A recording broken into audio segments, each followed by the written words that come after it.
you're providing the management, you're providing the motivation. So you need to replace yourself in both those areas. The first thing is that you need to hire or replace or retrain a sales manager.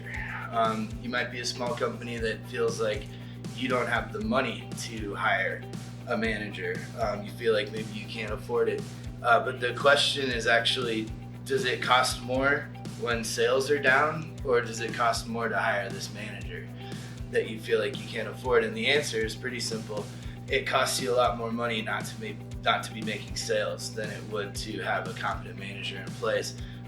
You could lose more money in 2 days of down sales than it would cost you to pay a manager for 2 weeks or even more. You guys like nailed the manager thing home really hard, and that was really good.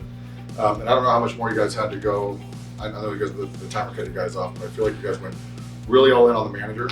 I wanted to hear a couple other things too about, I guess this kind of goes hand in hand with the manager stuff, but empowering other leaders and kind of dishing off some of the responsibilities that you have onto other people and getting enhanced behavior out of some like team leads or like influencers that you have in the office. If there's somebody that wants to be a manager and wants to help out, sometimes I'll have like, this guy's going to do area management for the team. This guy's going to be the DJ. I want this guy to like play music when everyone comes in. I want this guy, making sure that the correlation room is on point stuff for everyone comes in. Just have dish off some of the things that you have onto other people. If there's a guy who's really polished in the office, have him do the interviews, for that are taking up your time in the morning. And you'll get people to feel that they're leaned on and they're empowered, and you're giving them like a slight management responsibility. You'll actually get a lot more sales, a lot more buy-in from those guys because you gave them something to do, so they feel like you're empowering them. But it's also getting the people inside to buy into the vision. So as somebody who's wearing all these hats, if you have people that are buying into the vision, then they can get that vision through the company while you're focusing on something else. So if everybody's in alignment, it'll trickle through the rest of the company.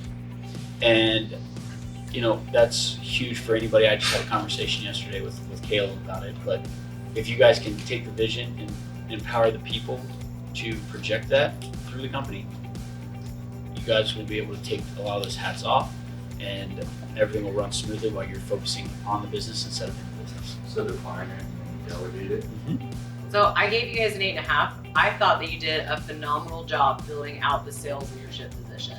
The way that you took that on, I just want to make sure we're highlighting all the great parts there because you guys did so good. Talking about the need to replace yourself and the cost, I do disagree with Sam. I think that you guys having a sales leader so that you can pull away from that, I think is really important, because as a business owner, if you are like the kingpin on everything that happens with sales, as soon as you pull away, it's a problem. You can't take a day off. You can't have your Saturdays. You can't have that stuff, which is hard, and it's going to burn you out as a business owner. So I think it's really important that you fill that role first.